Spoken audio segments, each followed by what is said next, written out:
तो lookism season 2 के episode number 10 में आप सबका स्वागत है। तो मैं इस वीडियो में लुकिज्म के 2 चैप्टर्स को पूरा कवर करूंगा, मतलब चैप्टर 37 और चैप्टर 38।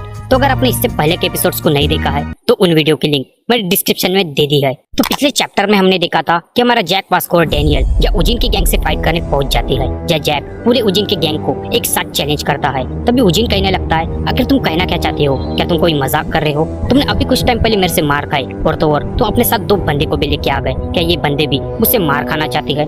तभी हम देखते कि उजिन की गैंग का एक लंबा वाला बंदा या जैक के पास आने लगता है और हंसते हुए कहता है, आखिर तुम कहना क्या चाहते हो? क्या तुम कोई मजाक कर रहे हो? मतलब तुम हम सबसे या अकेले फाइट करना चाहते हो? चलो खैर, तुम सब अपने पहले एज बताओ। ये इस बंदे की बात सुन के उजिन की गर्लफ्रेंड अपने मन में सोचने लगती है, ये तो काफी बुरा हो रहा है क्योंकि ये बंदा अचानक से अटैक करने में काफी ज्यादा माहिर है और ये करता भी बिल्कुल वैसे ही है। ये जैक के ऊपर अचानक से अटैक करने आगे बढ़ता है, लेकिन जैक भी कोई कच्चा खिलाड़ी नहीं था। वो इस बंदे के अटैक को काफी आराम से डॉच कर लेता है और उसी एंगल में इस बंदे को काफी जबरदस्त एक झापड़ मारता है और उसे एक दीवार में घुसा देता है, जिससे उस बंदे की नाक टूट जाती है, जिससे उस बंदे की नाक से खून बहने लगता है। जैक को ऐसा करते देख या सारे बंदे एकदम हैरान हो जाती है। या डैनियल अपने मन में सोचने लगता है, जैक तो पूरा कमाल ही है। लेकिन जो वास्को है, जिसे फाइट का काफी ज्यादा अनुभव है, वो अपने मन में सोचने लगता है, या जैक काफी ज्यादा थक चुका है। फिर वास्को या जैक से कहता है, हे जैक्स, अब तुम रेस्ट ले लो, अब मेरी बारी है। लेकिन तब भी जैक कहता है, नहीं तुम वही रुक जाओ, मैं इन्हें संभाल लूंगा। जैक यहाँ पे एकदम गुस्से में कहता है, अगला कौन है? फिर हम देखते कि उजिन की गैंग का एक मोटा वाला बंदा जैक के ऊपर अटैक करने आगे बढ़ता है।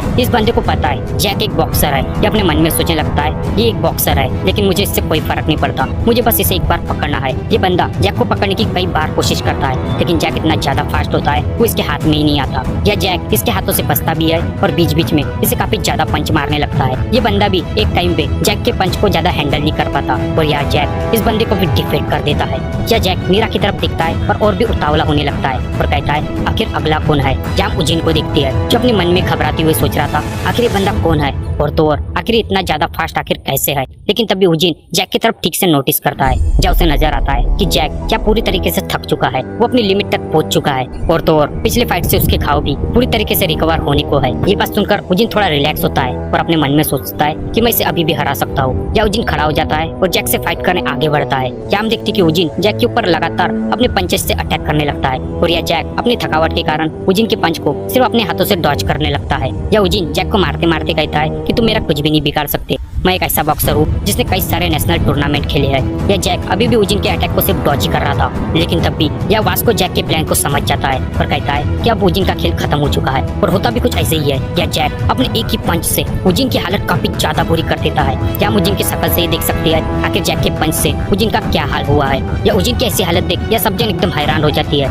या डैनियल अपने मन में सोचने लगता है, ये पंच तो बिल्कुल वैसा ही है जैसा मैंने जैक के आगे फाइट में यूज किया था। या वास्को भी अपने मन में सोचने लगता है कि जैक काफी ज्यादा थक गया था, इसलिए उसने इस फाइट को जल्दी खत्म करने के लिए इस ट्रिक का यूज किया और तो और ये ट्रिक शायद उसने डैनियल से सीखी है। या हम देखते कि उजिन की हालत काफी ज्यादा बुरी हो जाती है और उजिन की ये हालत देख हमारा जैक मीरा की तरफ देख के कहता है कि मीरा, मैं आखिर जीत ही गया। लेकिन तब भी हम देखती है कि वह उजिन के और भी ज्यादा बंदे आने लगते हैं और इन बंदों को देख ये सारे लोग एकदम हैरान रह जाती है। यहाँ पे ये सारे बंदे उस बंदे के पास आने लगती है जिसे जैक ने सबसे पहले मारा था। वो सारे बंदे उस लड़के से पूछते हैं, आखिर यहाँ पे क्या हो रहा है और आखिर तुम्हारी हालत ये किसने की? तभी वो बंदा मुस्कुराने लगता है जिसे जैक ने सबसे पहले मारा था। वो बंदा कहता है, अब तुम्हारा क्या हो, क्योंकि अभी तुम सब काफी बुरी तरीके से फंस चुके हो। ये जैक भी अपने मन में सोचने लगता है, डैम इट, क्या ये भी आज ही होना था, क्योंकि मैं फाइट करने की हालत में बिल्कुल भी नहीं हूँ।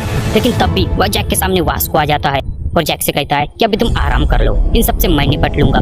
ये वास्को अपने जैकेट को उतारता है जहाँ में वास्को की पूरी बॉडी नजर आती है और उसी के साथ के शरीर के ऊपर के सारे टैटूज भी। ये वास्को को ऐसा करते देख या जैक कहने लगता है, सुनो, तुम्हें यहाँ कूल बनने की कोई जरूरत नहीं। लेकिन हम देखते कि जो उजिन के सारे बंदे हैं वो वास्को की बॉडी देख एकदम हैरान रह जाती है। कुछ बंदे ये भी कहने लगते हैं, आखिर इसके तरफ देखो, इसके टैटूज को देखो, इसकी दाढ़ी, क्या ये कोई गैंगस्टर है? वो सारे बंदे वास्को की बॉडी देख एकदम घबराने लगते हैं। लेकिन तब भी वास्को इन सारे बंदों की गिनती करने लगता है और यह वास्को अपने मन में सोचने लगता है, 17, 18, हाँ शायद मैं इन सबको हरा सकता हूँ। पर ऐसा नहीं भी हुआ तो मेरे पीछे डैनियल तो मौजूद ही है।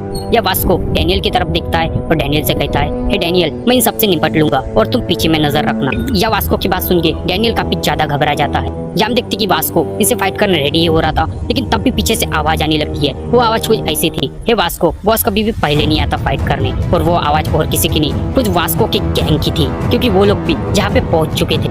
जब वास्को का फ्रेंड चेस अपने बाइक से उतरता है और वास्को से कहता है, हे वास्को, अब तुम आराम करो, इन सबसे हम निपट लेंगे। फिर हम देखते कि उजिन वास्को के गैंग के बंदूक के जैकेट के ऊपर नोटिस करता है, जहाँ उसे वास्को के गैंग का नाम पता चलता है, जो नाम होता है बर्न नकल्स। और ये नाम पढ़ के उजिन काफी ज्यादा घबरा जाता है और अपने मन में सोचने लगता है तो यह है बर्न नकल्स, जो वेस्ट साइड का सबसे पावरफुल ग्रुप है और ये पूरा ग्रुप किसी राक्षसों से कम नहीं। या उजिन इन सबको देख के काफी ज्यादा घबरा जाता है और यह वास्को और उसकी गैंग उजिन से फाइट करने रेडी हो जाती है। इसके बाद चैप्टर 38 स्टार्ट होता है। या चैप्टर के स्टार्टिंग में हम देखते हैं कि उजिन वास्को की गैंग से काफी ज्यादा घबरा जाता है और यहाँ हम देखते हैं कि वास्को की गैंग और उजिन की गैंग आपस में फाइट करने लगती है। और यहाँ पे भी जो बर्न नकल्स है उजिन की गैंग के ऊपर काफी ज्यादा भारी पड़ने लगती है। या उजिन घबराते हुए अपने मन में सोचने लगता है कि आखिर ये सब क्या हो रहा है और आखिर ये कैसा हो सकता है। तभी उजिन की नजर या वास्को पे पड़ती है। उजिन अपने मन में सोचने लगता है तो ये है बर्न नकल्स गैंग का लीडर। तभी वास्को अपने गैंग से पूछता है आखिर तुम्हें मेरे बारे में पता कैसे चला।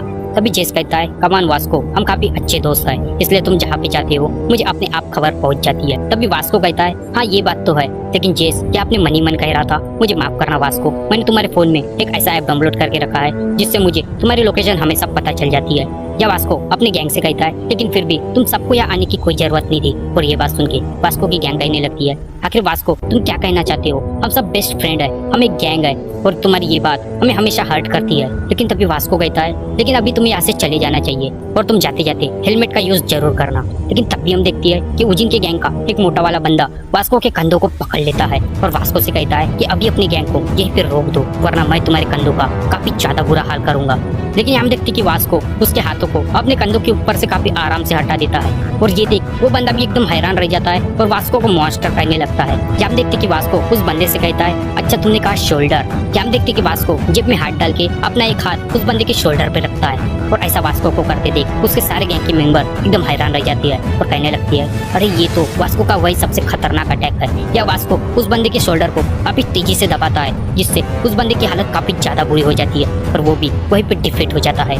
और यहाँ पे उजिन अपने सारे बंदों को हारता देख काफी ज्यादा घबरा जाता है और अपने मन में कहता है कि मेरे और भी बंदे आने को है और उन्हें यहाँ तक पहुँचने काफी ज्यादा समय लगेगा। फिर हमें वही भूरे बाल वाला लड़का नजर आता है जिसका नाम शायद जे है। ये बंदा ये अपनी गाड़ी को खड़ी करके वह सिगरेट फूक रहा था जो कि इसने उजिन के गैंग को पहले ही निपटा दिया था, जिस गैंग को उजिन ने फोन करके बुलाया था। हम देख सकते कि कैसे ये सारे बंदे या उजिन की मदद करने जा रहे थे, लेकिन तभी उनके सामने ये भूरे बाल वाला लड़का आ जाता है और इन्हें एक गली में ले जाके उनकी काफी ज्यादा बुरी हालत करता है। हम देखते कि ये बंदा ये अपनी बाइक पे सिगरेट फूक रहा होता है, तब भी इसके पास और दो बंदे आ जाते हैं और उससे कहती है हे तुम तो सच में काफी ज्यादा लाजवाब हो। इन बंदों को देख या जे को लगता है कि शायद ये इनसे फाइट करने आया है, इसलिए जे वहाँ पे खड़ा हो जाता है। तभी उन दो बंदों में से एक बंदा कहता है अरे चिंता मत करो, हम यहाँ कुछ फाइट करने नहीं आए हैं। या जे को सिगरेट पीते देख एक बंदा कहता है कि तुम्हें सिगरेट नहीं पीना चाहिए क्योंकि मैं भी पहले सिगरेट पीता था, लेकिन जैसे ही मैंने सिगरेट छोड़ दी मुझे एक बंदी मिल गई, शायद तुम्हारे साथ भी कुछ ऐसा ही है, इसलिए तुम भी सिगरेट छोड़ दो, शायद तुम्हें पसंद करने वाला जरूर मिल जाएगा। इनकी बात सुन के ये भूरे बाल वाला लड़का भी अपने सिगरेट को वहीं पे फेंक देता है। फिर उसके बाद हमें उजिन नजर आता है जो अभी भी हार मानने का नाम नहीं ले रहा था। या उजिन अभी भी अपने मन में सोचने लगता है कि ये टैटू वाला लड़का और ये बॉक्सर मुझे तो यहाँ से जाने नहीं देगी,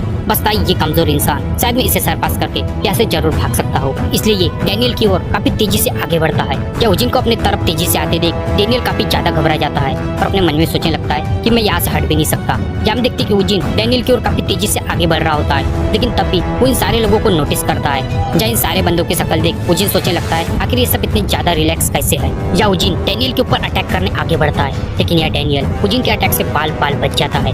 डैनियल को ऐसा करते देख उजिन भी अपने मन में सोचने लगता है आखिर ये कैसे हो गया, आखिर इतना हैवी कैसे है। या डैनियल उजिन से बचने के लिए अपनी किसी ट्रिक को याद करने की कोशिश करता है, फिर वो उस टेक्निक को याद करने लगता है जो टेक्निक उसे गंगम लैंडलॉर्ड के खिलाफ यूज की थी। या डैनियल उस ट्रिक का यूज या उजिन के ऊपर करता है और या डैनियल के अटैक से उजिन डैनियल से दूर हट जाता है। हमारा डैनियल यहीं पे नहीं रुकता और अपने मन में सोचने लगता है कि अभी मैं उस अटैक का यूज करूंगा जिसे मैं गंगम लैंडलॉर्ड के खिलाफ ठीक से यूज नहीं कर पाया था, क्योंकि तब मेरे हाथ काफी ज्यादा छोटे थे। या डैनियल उस अटैक का यूज करता है और उजिन के पेट पे काफी जबरदस्त एक मुक्का मारता है, जिस अटैक से उजिन की हालत काफी ज्यादा बुरी हो जाती है। डैनियल अभी भी रुकने का नाम नहीं लेता और सोचने लगता है कि अभी मैं उस अटैक का यूज करूंगा जिस अटैक को मैं कभी भी ठीक से यूज नहीं कर पाया।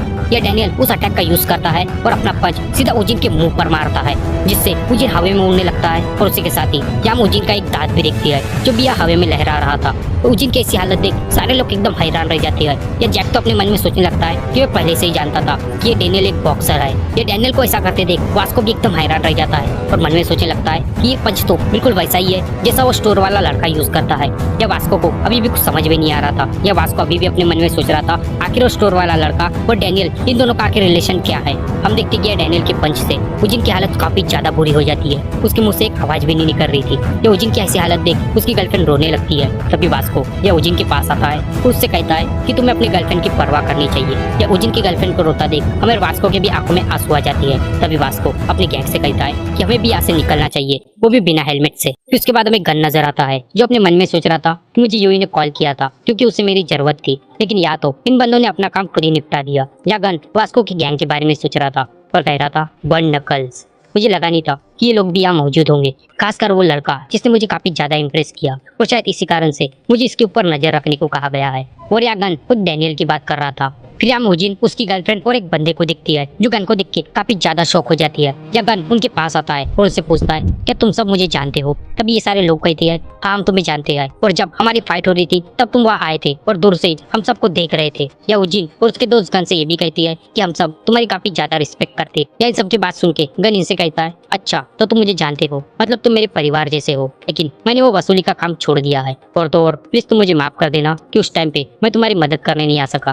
क्योंकि तुम मेरे परिवार जैसे हो। यह गन की बात सुन के उजिन और उसके दोस्त कहने लगती है कोई बात नहीं, तुमने हमारे बारे में सोचा, ये हमारे लिए काफी बड़ी बात है। या हम देखते कि ये सारे लोग गन को काफी ज्यादा रिस्पेक्ट दे रहे होती है। तभी गन इनसे जाते जाते कहता है वैसे मैं तुम्हें एक बात बता दूं, मेरी एज भी बिल्कुल तुम्हारे इतनी ही है। फिर उसके बाद हमें स्कूल का सीन दिखाया जाता है, जब जैक डैनियल से कह रहा था कि डैनियल मुझे पहले से ही पता था कि तुम एक बॉक्सर हो, लेकिन तुमने ये बात मुझसे छुपाई की।